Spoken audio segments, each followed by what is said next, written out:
everybody, and welcome back to another teen SRP video. Hopefully y'all are having a great summer. As we are wrapping it up here towards the end of our summer reading program in another 2 weeks, I wanted to kind of do a flashback to our D&D Delver videos. So today I'm going to be going over how to multi-class. Alright. So my video is going to be a little bit different, as y'all probably already know from many of my other D&D videos. I am more on the side of the role-playing and the storyline version of the game versus the metadata of the game. So a lot of other multi-classing videos that you'll see on YouTube and all this other stuff is mainly going to be focusing on how to pair up your multi-classing abilities with other classes that are better suited. So if you are a wild barbarian, you would fit better with something sorcerer or whatever. My video is going to be more or less, you're going to play what you need to base whatever fun you're going to have. So if you're gonna have fun playing a barbarian rogue or a bard druid, you know, it's whatever's gonna make the game more enjoyable for you. So I've only ever multi-classed a character once, and it's a character I really love. She's a barbarian rogue, and I love her to death. She's hilarious and funny, but when you look at the metadata of the game and when they get into fights and stuff like that, she plays a really odd position. Because barbarians are your tanks, they're your front lines, they're dealing hits, they're taking hits, they're out there. Rogues are more in the back seat, kind of observing and getting sneaky blows in, and they're utility based, they're skill based. So they're very two different types of classes when you break it down into metadata. But I love playing her nonetheless because it gives me that diversity and utility to play. So my advice going forward is if you're even remotely interested in multi-classing, make sure you have a well-rounded stat block. Don't min-max your stuff. Because if you're interested in multi-classing, you have a pretty good idea of what class you want to multi-class into already, because there is something specific that has piqued your interest. And if you don't know exactly what that is, that's fine. But like I said, if you're interested in multi-classing and you don't have an idea of what you want to multi-class into just yet, make sure you have a well-rounded stat block. Don't min-max. Don't do everything in strength and then nothing in intelligence or wisdom. That is like the doom of multi-classing. So just make sure you have a well-rounded stat block if you're starting fresh and don't know where to go. So now I'm going to kind of talk about a little bit about classes and how they meld together, or how they do or don't, and how to start your multi-classing experience. So when you multi-class, there is certain prerequisites that you have to meet. This is really good because it basically makes sure you're not going into class and going to be really bad at it. You're going to find these charts that I'm going to show you in the PHB. I think it's like somewhere in the 200s. But there's a specific multi-classing section in the table of contents on the very first page. And that's where you're going to find all the charts that I'm showing you guys today. So with multi-classing, you have prerequisites that you have to meet. So if you're min-maxing your stuff, multi-classing into something that you may be interested may not be an option for you because you kind of put yourself into a box. So with barbarian, bard, cleric, druid, rogue, sorcerer, warlock, and wizard, they all have one thing that you have to meet. And that's typically one of your 6. Well, really it's like one of your 5 abilities, because Constitution doesn't really count for any really skill-based stuff. So then you're gonna have Monk, Paladin, and Ranger, which these three are the killer, because if you want to multi-class into them, you have to have two skills that meet these prerequisites on top of whatever you're already playing. So what I recommend is, if you're even remotely interested in Monk, Paladin, or Ranger as a multi-class, make sure it's your base starting line. So that way you're not having to balance whatever you're playing now, especially if you're doing something like where you're playing a wizard but you want to multi-class into a ranger, want to multi-class into a fighter or a paladin. Then you don't want to be in this box where all of your stat is in wisdom and intelligence, but then you have nothing in dexterity or strength or intelligence. Or sorry, you would have intelligence. That's what I was saying. Sorry, scratch that.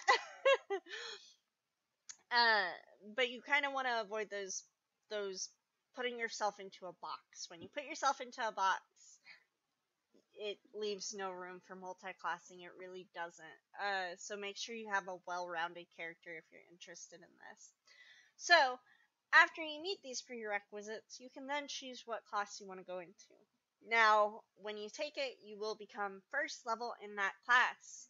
You want to make sure so you will technically have an overall level bar. So like if you're level 20 and you have 10 levels in Barbarian, 10 levels in Wizards, you can do that. But you need to make sure you're keeping track of each class that you're multi-classing into.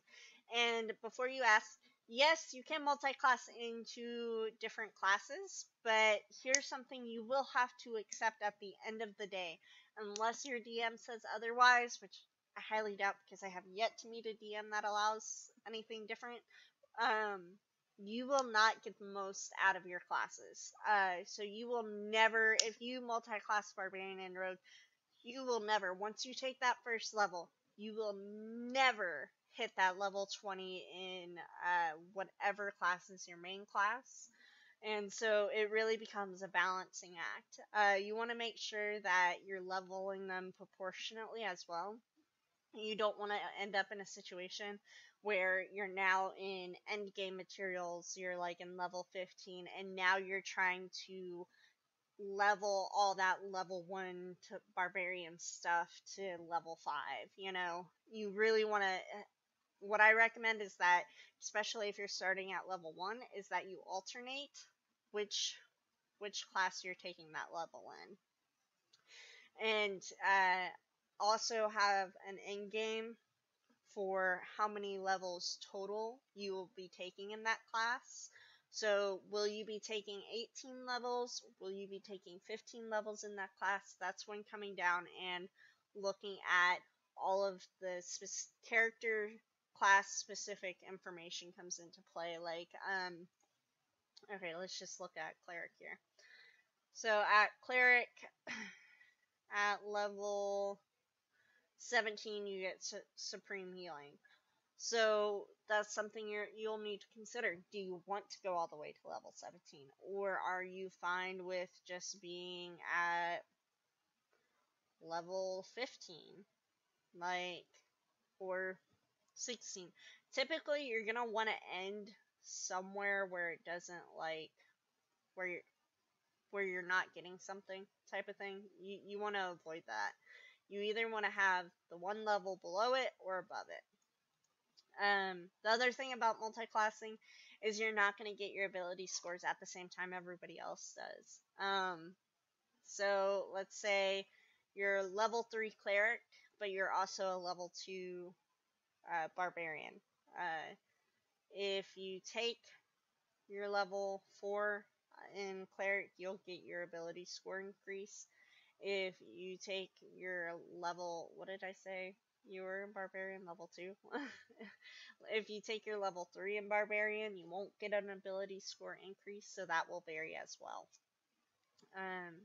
So these are just kind of different things that are affected when you multi-class, and it's something to take into consideration. For me, it's not all that important to get to that end game stuff because I have yet to be in a campaign where I get to level 20. I'm currently in an ongoing campaign, but we're only level 8 or 9, so we got a long ways to go. But that's kind of, it's when you multi-class, it's a big thing and it's a lot to keep track of. Because you're also going to have 2 separate hit dice. So as a cleric, you'll have d8s per cleric level. If you multi-class it into barbarian, you're going to have a d12 per your barbarian level, which is why you need to keep those 2 stats separate, or those 2 sheets separate. And it helps keep track of that kind of stuff as well. So the next thing we're going to go over is, this is kind of like a hard crash course into multi-classing, and it's more or less, this video is just more or less giving you kind of everything that you'll need to think about when you multi-class type of situation. Not really a how-to. So with multi-classing, you do not get everything that a normal character gets at level 1 when you multi-class into that ability, because it would be way too overpowered. So, you only get whatever is listed on this chart. So basically, another thing you want to consider is, do you want to be skill-based or fighting-based? Because if you're a rogue, or you want to be a rogue, you're going to want to make that your starting class, because you won't get those like 4 or 5 extra proficiencies you get as a level 1 rogue. You will only get 1 skill, 1 additional skill, if you multi-class into it. So you're going to want to make, especially if you kind of already know you're going to multi-class into something, you really want to make sure that you're looking at, how am I going to be able to get the most out of this class? And I'm not saying that, I guess it's somewhat metagaming. Yeah, it's a little bit metagaming, saying how am I going to get the most out of this class? But at the same time, you don't want to get into a class and then realize, oh, I could have done XYZ and I would have had so much more stuff. Like, I would have had so many more other benefits. So it's just, you gotta be smart about how you multi-class, because you're not gonna wanna, especially for like the first 2-3 levels when you multi-class, that's gonna be kind of the hard part, because you're not gonna get a whole lot from your level 1 multi-class or level 2. You're really going to start getting it when you hit level 3 in your multi-class. It's going to be, that's when you're going to get your archetype, that's when you're going to get your abilities, that's when things start to kick in. So you're not really going to feel that payoff for 3 levels in your multi-class ability. And if you're doing alternating levels, you're probably not going to feel it for technically 6 levels in game. So anyways, what I was saying is, you don't want to get into a situation where you are let's just say you're a cleric. Alright, you immediately get all of this stuff starting at level 1. You don't want to be a cleric and then multi-class into something, or maybe you do. If you want to be a cleric and a monk, be a cleric and a monk. I'm not going to tell you what to do. But if you want to be a cleric and you multi-class into monk, the first 2 levels, you're not going to get a whole lot of payoff, because you're already proficient in simple weapons and short swords as a cleric, I believe. So it's really something where you're not going to get a whole lot of payoff for that first and second level.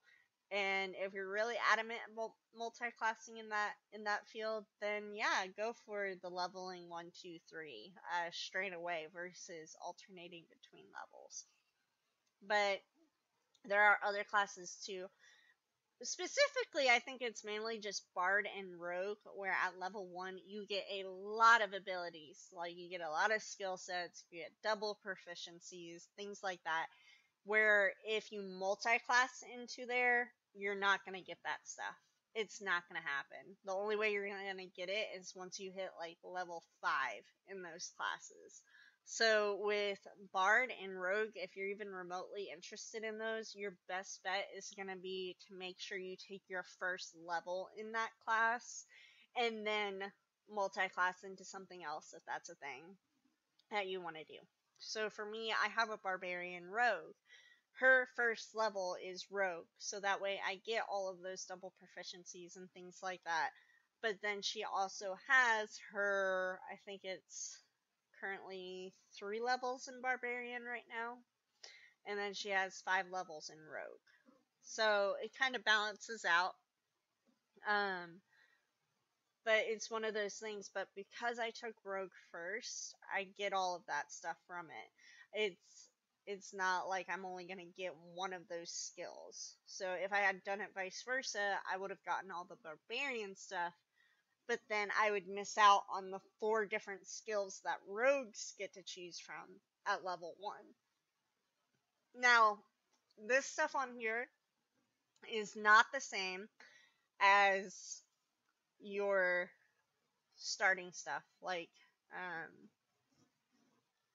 like your skill sets or your abilities. So like if you were a level 1 cleric, you basically don't get any of this stuff right here in the proficiency section. You get whatever is listed here on this chart for cleric. So you only get light armor, medium armor, and shields. You don't get proficiencies in simple weapons. You already don't get tools. But you also don't get the saving throws. And you don't get the skills. So this is pretty much the only thing you gain from multi-classing into cleric for that first level. Of course, you don't get the starting equipment. But you also, that doesn't mean it takes away from your skill sets here, where it's like your divine domain or your channel divinity. You still get all of that. It's mainly just your proficiencies where they are replaced by something simpler, or else it would be too overpowered. So pretty much to sum this all up, if you're interested in multi-classing, make sure you have a well-rounded stat block. Take into consideration what classes you want to multi-class. And again, if you're even remotely interested in Bard or Rogue, make sure those are your first level classes, like your very first class level. And then go do whatever you want. So, make sure you're checking that stuff. And also don't forget to keep both sheets and both stat blocks and sheets separated, because it will get really muddled really quickly if you're not keeping your hit dice separate or things like that, or you're rolling 5d8s for hit dice when you could be rolling 3d12 and 2d8. So you don't want to really miss out on any of that stuff as well. Make sure the things that you are building into, make sure you have fun with it. That's the main thing. Because with multi-classing, you gotta come to terms. That's the last thing. You gotta come to terms with, you're not gonna get max level stuff in either of these classes. You're gonna get really close, but you're not gonna have that max level stuff for it. So just make sure you're taking that into consideration. Make sure you're okay with that before you multi-class, because you don't want to be one of those people who does it and then is just completely now miserable with that character. There's a lot of fun you can have with it. And I say the most fulfillment you get out of multi-classing is if it makes sense story or roleplay wise. Like, if it makes sense that you guys have been in this city for X amount of time and you've been hanging out with a wizard, that you would want to multi-class into it. Or let's say you just have a really good partnership with somebody in your group who's a paladin and you decide to follow in their footsteps. Like, it makes the role-playing aspect and the physical gameplay of it a lot more fun and cohesive versus metagaming it. So, at least in my experience, it does. But if you have fun with metagaming it, honestly, I think if you're metagaming it, multi-classing just doesn't make sense. In all honesty, because you miss out on all that super OP stuff at level 20. But anyways, now I'm rambling. That's pretty much all I had. Hopefully y'all got a lot of good information out of it. I know it was pretty much an information dump on multi-classing, but hopefully it gave you some guidance and a starting point. So thank you all for watching. Hopefully I see you soon, and have a great weekend. Bye everybody.